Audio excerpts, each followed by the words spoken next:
no matter the location. From O-A-K-L-A to L-V, I'm a Raider. Raider Nation, what's going on? You're watching the Raiders Report, and if you're looking for today's news and rumors around the Las Vegas Raiders, you're in the right place. Mitchell Renz from Chat Sports, ready to break everything down for y'all. The biggest news by far today was around Kolton Miller. And in fact, I was actually going to talk about Miller potentially getting a contract extension, and then luckily, the Raiders went ahead and already did it for me. 3-year extension worth $54.02 million. That's $18.05 million per year.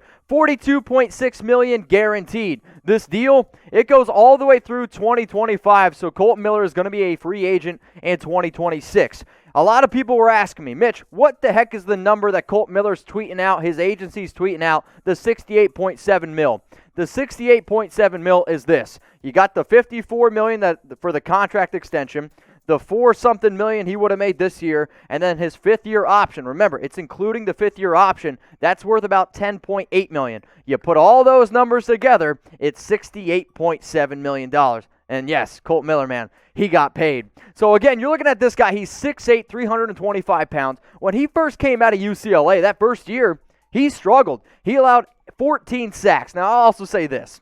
He battled a lot of injuries. There's no doubt about it. But he was able to tough it out. Sorry, Trent Brown.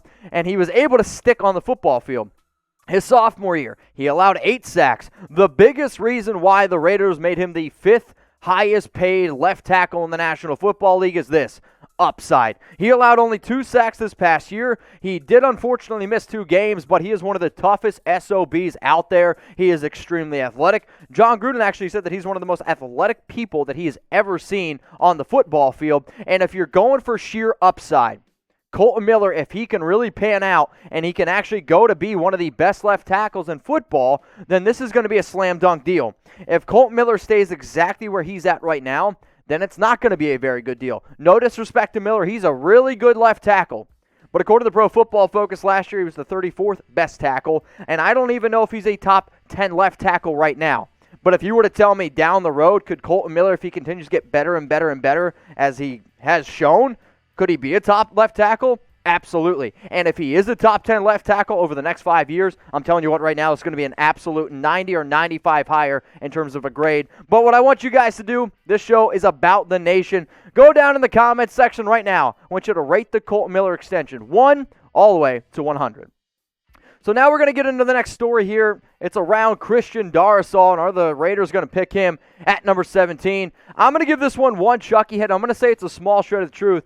So shout out to my man Tom Downey at Chat Sports. He did his recent mock draft. All I'm saying is this.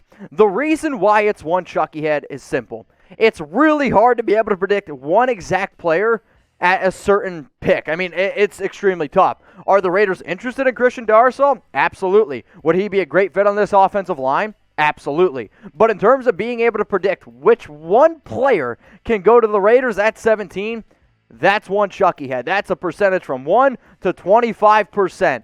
It's probably like 5 to 10%, but I'm telling you what right now, if Darrisaw, the offensive tackle, sure he played mainly left tackle at Virginia Tech, but 34 starts, if his name is called on draft day and he walks up to the podium, he puts on the silver and black hat, I am going to be very excited. Because with Kolton Miller on your left, Darrisaw on your right, that is a very, very good tandem. There's no doubt about it. So let's say the Raiders, they make it happen. This is what the offensive line is going to look like week 1. You have Miller, you have Darrisaw. This also then gives you the ability to kick Denzel Good to right guard. I know that they're very high on John Simpson.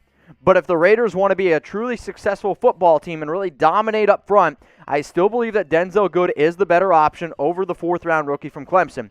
Then you have Richie Incognito on the left side. Let's say he struggles again. Then maybe you can kick John Simpson over there. Or Andre James, another player that they're very, very high on. The other thing that I am noticing from the Raiders, and it would not surprise me whatsoever, if they end up going with a young offensive lineman in the 1st round, they are investing young in that offensive line. One of the biggest reasons why they moved on from Rodney Hudson, Gabe Jackson, and Trent Brown. Trent's a little bit different because he was lazy. But Gabe Jackson and Rodney Hudson, it was the age. And last season, the Raiders had the most expensive offensive line in the National Football League. Yet, they ranked 27th against the pass and 10th against the run. That's the biggest reason why they made a lot of these moves. So don't be shocked if the Raiders go out and take an offensive tackle at pick number 17. But Tom Downey doing his great job as he always does. How about this? Chirstian Darrisaw at pick number 17. How would you grade it? Like A, B, C, D, or F? If Darrisaw was taken by the Raiders in the mock draft, how would you grade it? A, being like, all right, it was an absolute slam dunk of a pick. B, it was good. C, it was okay. D, it was bad. Or F, it's one of the worst picks you've ever seen. If you want to know how to maybe see Tom Downey's entire mock draft, don't worry, guys. I got you covered. It's on our main YouTube channel over at Chat Sports. We're getting close to 240,000 subs over there. So if you guys please want to go check it out, I encourage you to do so. This is the thumbnail. This is what it looks like. If you haven't already, go subscribe to Chat Sports on YouTube. Maybe you already are subbed and you've already seen it. That's awesome. If you haven't subbed yet, the link is below. youtube.com/chatsportstv. We're going to put that in the live chat. It's also in the description if you want to see the mock draft. I highly encourage you to do so. He's one of the best in the biz for a reason. He's also probably the biggest reason that Chat Sports has been the #1 most watched NFL draft coverage 3 straight years on YouTube. The next story we're going to be bringing up here is around Willie Snead, and is he going to make a big impact in year 1 for the Las Vegas Raiders? I'm going to give this one only one Chucky head, and again, it's a small shred of truth. I am okay with the move for Snead. It's a 1-year, $1.13. If you want to be exact, it's a $1.127 million deal with $987,000 guaranteed. The biggest reason why that Snead decided to come to the Raiders, he felt that he could make a big impact. He felt like, okay, I'm coming off kind of a bumpy road with the Baltimore Ravens. How can I get back to putting up the numbers that I did back with the New Orleans Saints? That's ultimately why he decided to pick the Raiders. And I don't think the Saints numbers are going to happen. I really don't. But if you're looking for another cheap veteran receiver who can also play in the slot and need be can play outside just in case if somebody like John Brown gets hurt or if Ruggs or Brian Edwards can't step up, then Willie Snead, okay, I'm all right with it. Now, I want to show you guys what Snead had to say on exactly why he decided to sign with the Raiders. I just felt like if there was any offense in the league that I feel like I can fit in right away and create a big impact, was this offense. And then on top of it, just having John Gruden as the head coach. Legendary coach in my mind, and the scheme that he runs. I think just for me as a playmaker, I can come in here and just really do what I did in New Orleans, which was run a lot of routes, used all over the field in that aspect, so that's what really attracted me. Now, remember how he said, like he did with New Orleans? Here are the numbers that he put up in New Orleans. In 2016, 72 catches, 895 yards, averaged 12.4 yards per catch, and 4 touchdowns. What about in 2015? 69, real nice, spamming in the chat, 984 yards, 14.2 yards per catch, and 3 touchdowns. I do agree that the Raiders are going to be able to use him in a lot of different ways. I also agree that they're going to be able to throw him all around the football field. What I don't agree with is if Willie Snead's expecting to put up those type of numbers, and if anybody out there in Raider Nation is expecting those type of numbers, I'm simply going to say you're going to be disappointed. But the Raiders do have a lot more depth. They're going to be able to attack you in a lot of different ways, and the fact that they're trying to replace Nelson Aguilar's 896 yards with John Brown and Willie Snead, and they were realistically able to do that, spending literally like $20 million less, that's a big win for me. So I understand that these weren't these like big-time slam dunk moves that a lot of Raider fans wanted, but if you could tell me right now, could I have Willie Snead and John Brown for about $7 million combined, okay? Or Nelson Aguilar for $13 million a year. I mean, it's just not even close. So, again, not the most sexy names, but if Aguilar could do it, tell me why the hell not Willie Snead can't. So it's prediction time. I want you to look into that crystal ball. If maybe you got 2 crystal balls, it's all good. Willie Snead will have blank receiving yards next season. I get that it's his first year, but you also have to remember this, okay?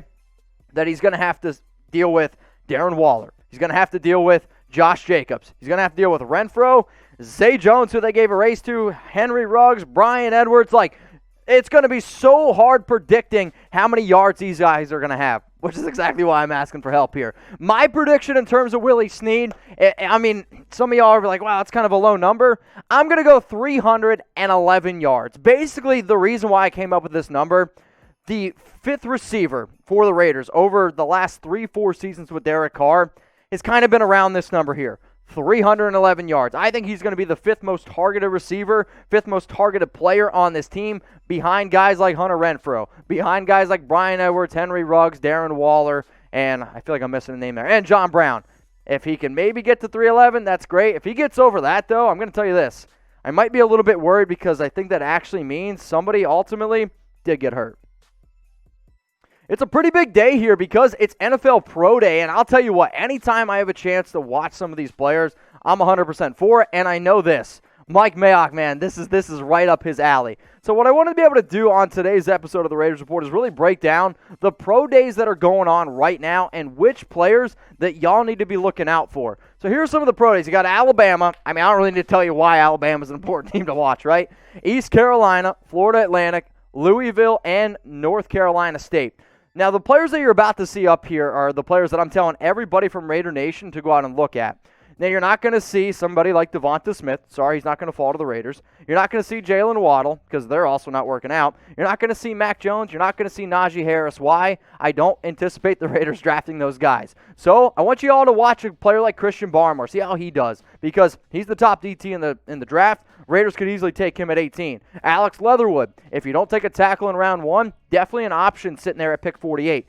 Dylan Moses, a lot of people are excited about Moses. I'm actually not as high on him as others, but if he's there in round 4, then I'm a little bit more interested. Patrick Surtain, he's the top cornerback, and with injuries to Caleb Farley, I do think he goes a lot higher, but if some crazy way he slides down, I could see the Raiders potentially actually trading up for a player like Surtain. And then Deonta Brown, offensive guard. If the Raiders are still looking for a little bit more depth on the interior, I don't think that they're going to take him in round 2, and I don't know if he's going to be there in round 3. Just some players to keep in mind. But I'm curious, y'all, which Alabama player are you most excited to watch? Comment below. If it's somebody that I didn't show you, I don't blame you. Like, I want to watch Najee Harris. I want to watch Mac Jones. I want to be able to watch Jalen Waddle, Devonta Smith. Those players are fun. They are electric, but they're not going to be in silver and black. So what I really want you guys to think about is a player that you think, okay, could actually become a Raiders player. Go ahead and comment their name below. Another player that I want you guys to look out for is McNeil here from North Carolina State. 6'2", 315-pounder, 25 tackles, a sack, and a forced fumble. If the Raiders decide to not take a player like a Christian Barmore, or if they decide to not go out and get a guy like Onwuzurike from Washington, I think McNeil could actually be a pretty sneaky player in round 2, pick 48. It still might be a little bit of a reach for my personal taste, but in a crazy world where the Raiders are able to trade back, let's say, and they get a pick that's a little bit later on in round 2, somewhere in like the 55 to 64 range, McNeil could be a pretty interesting player, and I think he would fit very, very well with what Gus Bradley's trying to do. Here are some other pro days March 30th today. Ohio State, Texas A&M, Tulane, and Washington. So the first team we're going to hit here, it's Ohio State. Obvious reasons. They got a good football program, right? So the players that I want you all to keep an eye on, Baron Browning. The more and more tape I watch on Browning, the more and more he continues to go up my draft board. When I first started this process, I was like, he's going to get taken in round 4. I'll tell you what, I actually think he gets taken in round 2 now. Shaun Wade, if y'all would have shown me Shaun Wade last year, I'm like, oh, this guy's great. Now I don't think he's very good at all. I think he's like a 3rd-round type of pick. Trey Sermon, running back. I don't know if the Raiders ultimately go out and get another running back after getting Kenyon Drake, but I'll just say this. If they decide to move on from Jalen Richard, then yes, I anticipate them going out and getting a running back. Pete Werner, he is everything that John Gruden loves in a linebacker. Hard-working dude, can be the captain of your team. Reminds me a lot, actually, of a Nick Kwiatkowski. And then the defensive tackle, Tommy. I always struggle with his last name, so I'm not even going to do it. He's a player, though, that I know could be probably a 3rd-round pick, but it wouldn't surprise me if he also goes in round 2. So, next one up here. Which Ohio State player are you most excited to watch? Please, comment their name below. If there's somebody that I didn't mention that you're like, wait a minute, dude, you really missed this name, hit me up. I'm always down to hear what you guys have to say. So, which Ohio State player are you most excited to watch? So, there's also some other schools that I want to bring up here. Tulane, yes, shout out to the Green Wave. Patrick Johnson, edge rusher, and then Cameron Sample. If you can only watch one player, I'm going to say watch Cameron Sample. He's the more impressive player. I think he's the player that has the higher upside in terms of the 2 Tulane prospects. And then Levi Onwuzurike, defensive tackle from Washington, didn't have the best Senior Bowl, but he has good tape, so I'm going to hopefully lean on the good tape. It's one of the reasons why he's one of my top 5 DTs. Joe, edge rusher from Washington as well. This is a player that I'm very split on. I've seen some people have him in their top 50. I've also seen some people have him outside their top 100. I'm kind of like right in the middle there. 75, 80 is where I think he ends up going in the draft. And then Elijah Molden. This is one of the fastest players like skyrocketing up draft boards. A player that I haven't heard much about. Watch some tape on him. And the more and more I watch him, I'm telling you what right now, I actually think this is a guy that gets taken in the top 50. So, again, those were all the players that I want you guys to go out and watch. If you haven't already, please, always, if you could, like the video. It helps us out a lot.